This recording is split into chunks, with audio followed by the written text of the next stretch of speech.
Hello everyone, welcome to SP biology classes. जैसा कि आप जानते हैं, हम लोग यहाँ पे 12th क्लास की बायोलॉजी का चैप्टर नंबर 5 कर रहे हैं और चैप्टर का नाम है वंशागत एवं विविधता के सिद्धांत। और आज से पहले की 2 क्लासेस हो चुकी हैं। अगर आपने वो नहीं देखी हैं तो चैनल पर प्लेलिस्ट बनी है, आप वहाँ से जा के देख सकते हैं। आज का हम लोग का टॉपिक है मनुष्य के रुधिर वर्गों की वंशागति कैसे होती है। देखो, मेंडल के नियम के अनुसार मनुष्य के रुधिर की क्या होती है, वंशागति होती है। मानव जनसंख्या में रुधिर वर्गों का आनुवंशिक आधार पर देखो तालिका बनी हुई है। ये हमारी बुक में तालिका बनी हुई है, कोई मैंने खुद से नहीं बनाई है, ठीक है।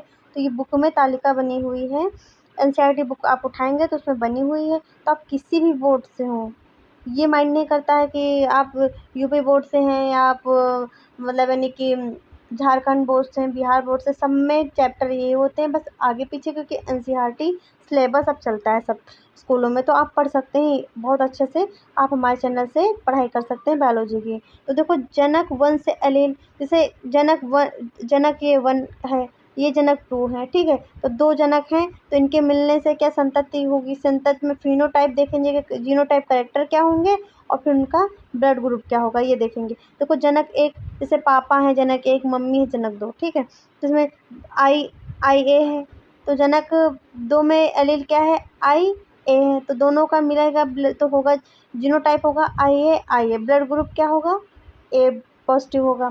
फिर जनक आई ए है, ठीक है, और जनक आई बी है, तो इसमें क्या होगा, आई ए आई बी, मतलब जो ये होगा वही यहाँ पे होगा। तो ए बी मिलकर के क्या होगा, ए बी ब्लड ग्रुप का होगा। वैसे आई ए और स्मॉल आई, तो यहाँ पे आई ए आई होगा, तो यहाँ पे मतलब जहाँ पे ए है तो यहाँ पे ब्लड ए ग्रुप वाला होगा। वैसे इसमें होगा, इसमें भी क्या होगा, ए बी ग्रुप वाला होगा। उस तरीके से इसमें क्या होगा, बी, देखो यहाँ पे दोनों जनक 1 जनक 2 दोनों बी हैं, बी एलील है, तो क्या होगा, यहाँ पे बी ग्रुप वाला होगा, यहाँ पे बी ग्रुप होगा। और आई जब मिलेगा तो वहाँ जो होगा ये O positive, O blood group वाले होंगे। ये क्या होंगे, दाता होते हैं। क्या होते हैं, ये सभी को ब्लड दे सकते हैं, ए बी वाले को सबको ब्लड दे सकते हैं, ठीक है। और ए बी वाला ए और बी को दोनों को दे सकता है, पर ए वाला ए बी को नहीं दे सकता है। ये हुआ। अब आनुवंशिकता का गुणसूत्र सिद्धांत। आनुवंशिकता का गुणसूत्र सिद्धांत देखते हैं। देखो, कोशिकाओं के केंद्रक में एक धागे नुमा संरचना पाई जाती है, जैसे कोशिका है, ठीक है। इसका जो केंद्रक है इसमें धागे नुमा संरचना पाई जाती है। इसे वर्ल्ड एयर नामक वैज्ञानिक ने 1888 में इसको क्या कहा था, गुणसूत्र कहा था। ऐसे होंगे, इसमें ऐसे धागेनुमा संरचना होगी, ठीक, इसको क्या कहा था, गुणसूत्र कहा था। साटन और बार्बेरी ने 1902 ईस्वी में एक सिद्धांत प्रतिपादित किया, जिसे क्या कहा था, आनुवंशिकता का गुना की इकाई क्या होती है। देखो, आनुवंशिकता जो होती है वो जीन की क्या होती है, इकाई होती है। यहाँ पे जीन का लेना, जीन की इकाई के द्वारा अर्धसूत्री विभाजन के समय गुणसूत्र क्या होते हैं। जब अर्धसूत्री विभाजन होता है तो गुणसूत्र एक पीढ़ी से दूसरी पीढ़ी में क्या होता है, स्थानांतरण होता है। सन 1933 में टी.एच. मॉर्गन ने सटन और बावेरी का गुणसूत्र से संबंध बताया था, ठीक है। टी.एच. मॉर्गन ने सटन और बावेरी जो सिद्धांत दिया था, उनका गुणसूत्र से संबंध क्या है, ये बताया था। मेंडल के सिद्धांत की पुनर्खोज से आनुवंशिकता के गुणसूत्र सिद्धांतों को क्या बल दिया था। इस सिद्धांत के मुख्य बातें निम्नलिखित हैं। है, देखो, गुणसूत्र और कारक द्विगुणित कोशिकाओं में क्या पाए जाते हैं, जोड़े में। गुणसूत्र हमेशा किसमें पाए जाते हैं, जोड़े में पाए जाते हैं। गुणसूत्र एक जीन, यहाँ पे जीन करना, जीन युग्म का, ठीक है, जीन युग्मकों का निर्माण क्या होता है, अलग अलग हो जाते हैं, ठीक। गुणसूत्र क्या करते हैं, जीन युग्म का निर्माण करने के बाद अलग अलग हो जाते हैं। संलग्नता क्या होती है, जब 2 या 2 से अधिक जीन एक ही गुणसूत्र पर, ठीक है, जब 2 या 2 से अधिक गुणसूत्र, एक, देखो, जो जीन होते हैं एक ही गुणसूत्र पर तथा एक दूसरे के पास पास स्थित होते हैं, उसे स्वतंत्र अपयूहन नहीं दर्शाते, बल्कि साथ साथ क्या होते हैं, वंशागत होते, इसे संलग्नता कहते हैं। जैसे ये हैं, ठीक, गुणसूत्र हैं, जोड़े में हैं, इसमें जो जीन होंगे वो देखिए क्या पास पास स्थित हैं, ठीक है।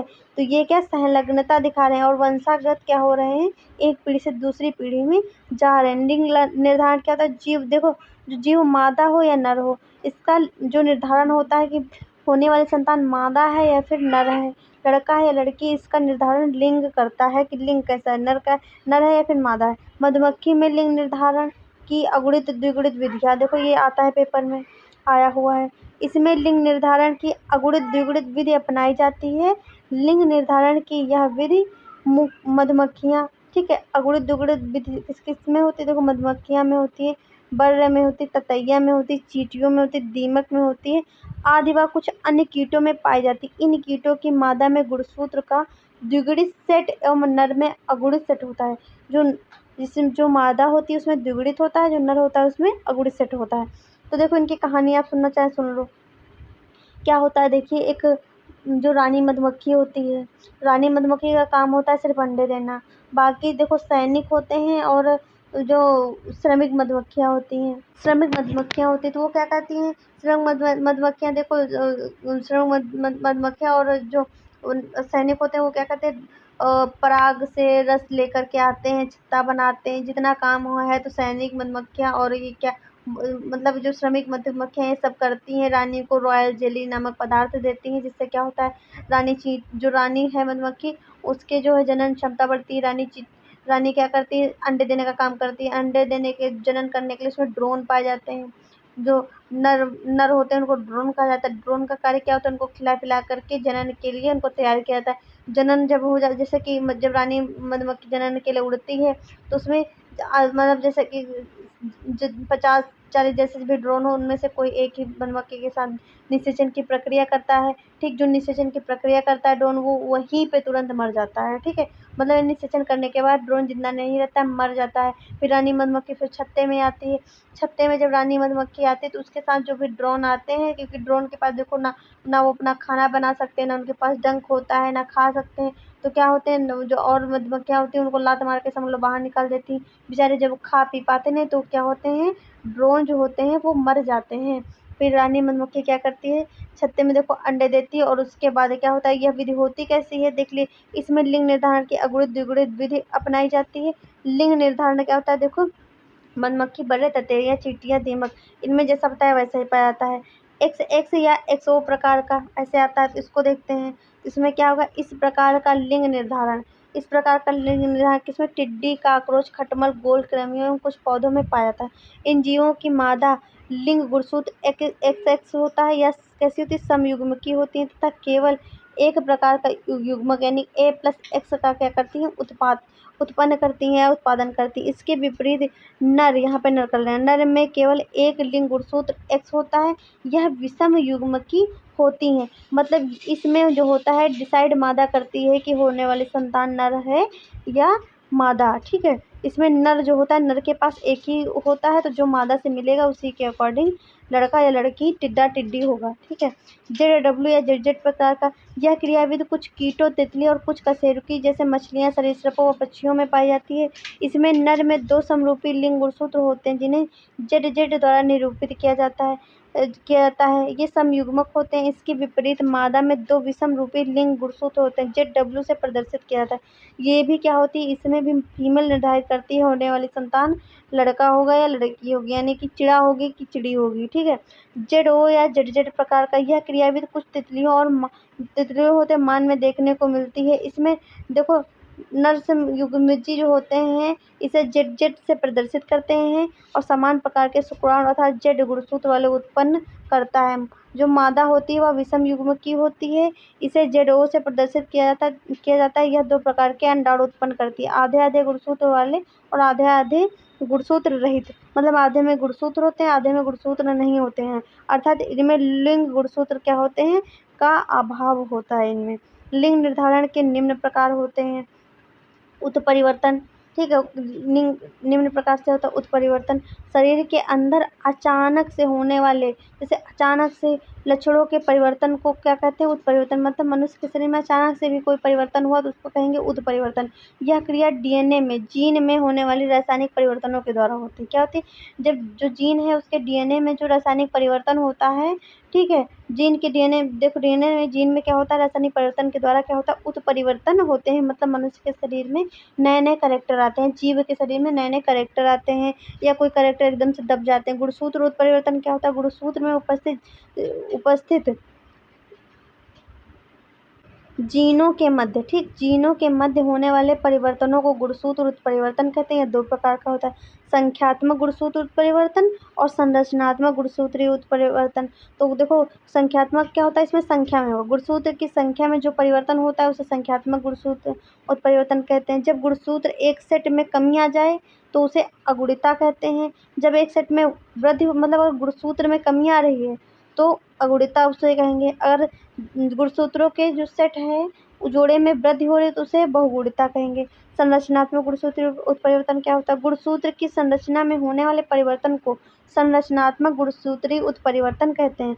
और कभी इस परिवर्तन के कारण क्या होता है, व्यक्ति की मृत्यु भी हो जाती है, फिर जीव की मृत्यु भी हो जाती है। जीन उत्परिवर्तन क्या होता है, डीएनए तथा आरएनए की रासायनिक संरचना में होने वाले परिवर्तन को क्या कहते हैं, जीन उत्परिवर्तन कर देते हैं। जब रासायनिक उत्परिवर्तन होता है, इस उत्परिवर्तन के कारण उत्पन्न होने वाला रोग क्या होता है, सिकल सेल अनीमिया होता है। मतलब इसमें ऐसे टेढ़ी टेढ़ी क्या होती हैं, सेलें हो जाती हैं। जीन उत्परिवर्तन मुख्य 3 प्रकार का होता है। प्रतिस्थापन, इसमें डीएनए जो होता है श्रृंखला से एक या एक से अधिक क्षार युग्म का दूसरे क्षार युग्म में बदल जाना, मतलब एक श्रृंखला का दूसरे में बदल जाना प्रतिस्थापन कहलाता है। एक जीन दूसरे में ट्रांसफर हो जाए। यह 2 प्रकार का होता है। इसमें एक प्यूरिन, दूसरा देखो एक प्यूरिन जो होती है दूसरी प्यूरिन के स्थान पर आ जाती है, और एक पिरिमिडिन क्या होती है, दूसरी पिरिमिडिन के स्थान पर प्रतिस्थापित हो जाती है। मतलब एक स्थान पर दूसरा आ जाता है। अनुप्रस्था क्या होती है, प्यूरिन की जगह पर यहाँ पे पिरिमिडिन आ जाता है, पिरिमिडिन की जगह पर यहाँ पे क्या होगा, प्यूरिन क्षार आ जाता है। विलोपन क्या होता है, इसमें न्यूक्लियोटाइड श्रृंखला में से एक या अधिक क्षार क्या होंगे, बाहर निकल जाएंगे, ठीक है, बाहर निकल जाते हैं। निवेशन क्या होता है, निवेशन देखते हैं, निवेशन क्या होता है, इसमें न्यूक्लियोटाइड श्रृंखला में एक या अधिक क्षार जुड़ जाते हैं। बिंदु उत्परिवर्तन क्या होता है, जीन उत्परिवर्तन जिसमें एकल नाइट्रोजन क्षार का क्या होता है, प्रतिस्थापन होता है। प्रतिस्थापन यानी कि विलोपन हो जाए या फिर निवेशन हो जाए, जुड़ जाए या फिर खत्म हो जाए, उसे बिंदु उत्परिवर्तन कहते हैं। एकल उत्परिवर्तन क्या होता है, ऐसे जीन उत्परिवर्तन जिसमें एक से अधिक भाग लेते हैं उसे क्या कहते हैं, एक से अधिक जीन भाग लेते हैं उसे एकल उत्परिवर्तन कहते हैं। फ्रेम शिफ्ट उत्परिवर्तन क्या होता है, उत्परिवर्तन में एक न्यूक्लियोटाइड को हटाकर नए न्यूक्लियोटाइड को जोड़ दिया जाता है, ठीक है, एक न्यूक्लियोटाइड को हटा दिया जाएगा, उसी जैसे ये न्यूक्लियोटाइड यहाँ से काट करके हटा दिया गया, इसी जगह दूसरा जोड़ा जाएगा। लेकिन हटाए गए न्यूक्लियोटाइड को पुराने अमीनो एसिड को ही क्या करते हैं, कोडेड करेंगे। जो पुराना अमीनो एसिड है उसी को यहाँ पर कोडेड कर रहे हैं। उससे क्या होता है, लक्षणों में कोई उत्परिवर्तन नहीं होगा, लक्षण वही होंगे, सिर्फ यहाँ पे क्या होगा, न्यूक्लियोटाइड को काट कर हटा दिया जाएगा, और वहाँ पे जो अमीनो एसिड होता है तो वही कोडेड करता है जो नया न्यूक्लियोटाइड आता है। तो क्या होगा, यहाँ पे उत्परिवर्तन नहीं होता है। उत्परिवर्तन की विशेषताएं, जीवों में अचानक होने वाले उत्परिवर्तन, और इसकी कोई निश्चित दिशा नहीं होती, मतलब किसी भी दिशा में हो सकता है, ऊपर नीचे, हाथों में हो रहा है, पैरों में हो रहा है, सर में हो रहा है, तो किसी दिशा में हो सकता है। उत्परिवर्तन से नए गुण उत्पन्न होते हैं जिससे नई जाति का विकास होता है, नई जाति उत्पन्न होती है। जो उत्परिवर्तन जनन कोशिका में होते हैं उसे ही क्या होता कहते हैं, वंशागत कहते हैं। कोशिका में होंगे तो कोशिका में डीएनए, डीएनए क्या करता है, तो एक पीढ़ी से दूसरी पीढ़ी में स्थानांतरण करता है जीन के माध्यम से। लिंग संलग्नता क्या होती है, ठीक, लिंग संलग्न लक्षण और लिंग संलग्न वंशागत। लिंग गुणसूत्र पर प्रायः लिंग लक्षण वाले जीन होते हैं। कभी कभी लिंग गुणसूत्र पर लिंग लक्षण वाले जीन जो होते हैं के अतिरिक्त कायिक लक्षण वाले जीन भी उपस्थित हो जाते हैं।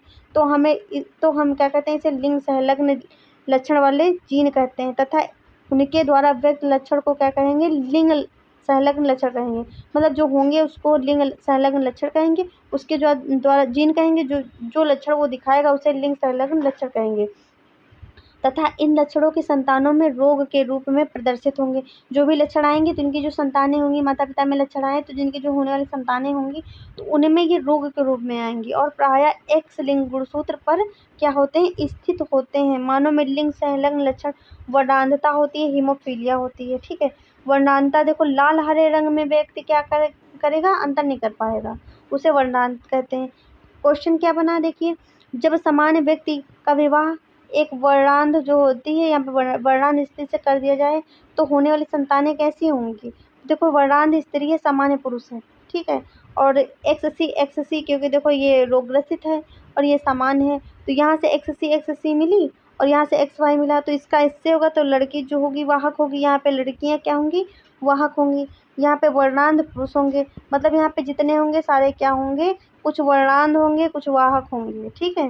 हीमोफीलिया, पुरुष जो होंगे वो वर्णांध हो जाएंगे और स्त्रियां जो होंगी वह मतलब यानी एक पीढ़ी से दूसरी पीढ़ी वर्णांधता को पहुंचाने का कार्य करेंगी। हीमोफीलिया यह रोग सर्वप्रथम यूरोप की महारानी विक्टोरिया को हुआ, जो एक रक्त संबंधी रोग है। इसमें रोगी व्यक्ति को चोट लगने पर खून का बहना नहीं बंद होता है, क्योंकि ऐसे व्यक्ति में रक्त का थक्का नहीं बनता है। इसमें रक्त का थक्का नहीं बनता है। प्रायः जीन उत्परिवर्तन के कारण जो होता है उससे इससे क्या होता है, रक्त स्त्राव रोग भी हो जाता है। तो देखो फीमेल में जो होता है मासिक धर्म आता है, तो इसमें क्या होता है, अगर आया तो क्लॉटिंग नहीं हो रही, तो बंद नहीं होता, जिसके कारण क्या होता है, जो औरतें होती हैं उनकी डेथ हो जाती है। तो यह रोग होता है अधिकतर पुरुषों में ही देखने को इस वजह से मिलता है, और जो स्त्रियां होती हैं वो हीमोफीलिया की वाहक होती हैं।